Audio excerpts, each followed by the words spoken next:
যে ব্যক্তি মুমিন তার যখন রুহ কবজ করার জন্য ফেরেশতা আসে, মুমিন ব্যক্তির রুহ কবজ করার জন্য বরের সাথে যেমন বর যাত্রী থাকে, কি থাকে বলেন? বরের সাথে যেমন বর যাত্রী থাকে, ওই মুমিন ব্যক্তির রুহকে কবজ করার সময় আজরাইল আলাইহিস সালাতু ওয়াস সালামের সাথে আরো অন্যান্য ফেরেশতারা থাকে। কি থাকে বলেন? আরো অন্যান্য ফেরেশতারা থাকে ইস্তেকবাল জানানোর জন্য। কি জানানোর জন্য বলেন? ইস্তেকবাল জানানোর জন্য। ঘোষণা হাদিসের ভিতরে আসছে, আবু দাউদ শরীফের হাদিস, যখন মুমিন ব্যক্তির রূহকে কবজ করার জন্য আসে তখন এইভাবে ডাকতে থাকে, আইয়াতুহান নাফসুল মুতমাইন্না উখরুজি ইলা মাগফিরাতিল্লাহি ওয়া রিদওয়ানিহি। হে প্রশান্ত আত্মা, তুমি আল্লাহ রব্বুল আলামিনের ক্ষমা এবং সন্তুষ্টির দিকে বের হয়ে আসো। যারা বলেন সুবহানাল্লাহ, এইরকম ডাকতে থাকে, এই প্রশান্ত আত্মা, তুমি আল্লাহ রব্বুল আলামিনের ক্ষমা এবং সন্তুষ্টির দিকে বের হয়ে আসো। তার রুহটাকে কিভাবে কবজ করানো হয়? বলা হয়েছে জান্নাতি সুগন্ধিযুক্ত রুমাল, এই রুমালের মধ্যে করে তার রুহটাকে কবজ করা হয়। তার এই রুমালের ভিতরে থাকে মিশকেম্বারের থেকে অধিক সুঘ্রাণযুক্ত।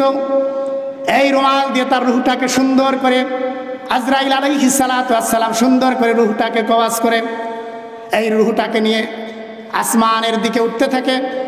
আসমানের প্রথম দরজায় যখন যায়, ওই সুগন্ধ চতুর্দিকে ছড়িয়ে ছড়িয়ে পড়ে।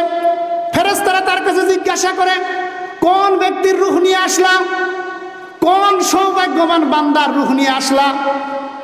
সাথে সাথে ওই ফেরেশতারা বলতে থাকে, অমকের ছেলে অমকের রুহ নিয়ে আসলাম। কি বললেন? অমকের ছেলে অমক, নাম ধরে ধরে তার কয়েক পুরুষের নাম ধরে ধরে বর্ণনা করতে থাকে, অমকের ছেলে অমকের রূহ নিয়ে আসলাম। বলেন সুবহানাল্লাহ। তার এরপরে ঘোষণা হয়ে যায়, তার রূহটাকে ইল্লিনে রেখে দাও। কোথায় রেখে দাও বলেন? তার রূহটাকে ইল্লিনে রেখে দাও। আর যে ব্যক্তি গুনাহগার বদকার, ওই ব্যক্তির রূহটাকে যখন কবজ করার জন্য আজরাইল আলাইহিস সালাতু ওয়াস সালাম আসে, অত্যন্ত ক্রোধ, অত্যন্ত রাগান্বিত অবস্থায় ওই ব্যক্তির রুহকে কবজ করার জন্য আসে। ওই ব্যক্তির রুহটা তার সমস্ত শরীরের মধ্যে দৌড়াদৌড়ি করতে থাকে। যদি আসামি, ফাঁসির আসামি যদি হয়, ওই ব্যক্তিকে যখন পুলিশ ধরতে যায়, ওই ব্যক্তি তো চিন্তা করে যে আমি তো অমুক ব্যক্তিকে খুন করেছি, আমার তো যাবজ্জীবন নাই, ফাঁসি হয়ে যাবে। বলেন, ওই ব্যক্তিকে যদি ঘিরে নেয়, ওই ব্যক্তি যেমন বাঁচার জন্য দৌড়াদৌড়ি করতে থাকে, কি থাকে না বলেন? ওই ব্যক্তির রূহ এরকম দৌড়াদৌড়ি করতে থাকে।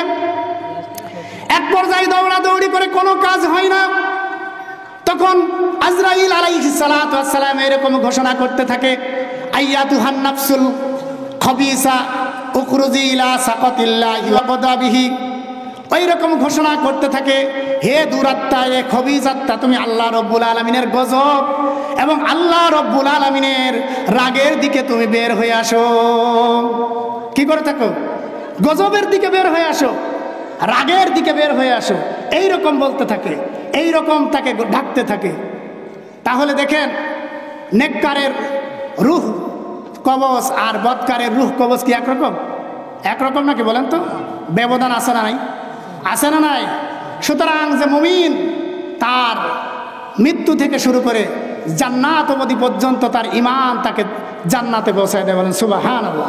ওই যে আমি আয়াতে কারিমার মধ্যে বললাম, ইউসাব্বিতুল্লাহুল্লাযীনা আমানু বিল কওলি সাবিতি ফিল হায়াতিদ দুনিয়া ওয়া ফিল আখিরা। যারা মুমিন ব্যক্তি, আল্লাহ রাব্বুল আলামিন তাদের দুনিয়া এবং আখিরাতে কালিমার উপর প্রতিষ্ঠিত রাখবেন। বলেন সুবহানাল্লাহ। এই জন্য আমাদের ঈমানকে পরিশুদ্ধ করতে হবে। কি করতে হবে বলেন? ঈমানকে পরিশুদ্ধ করতে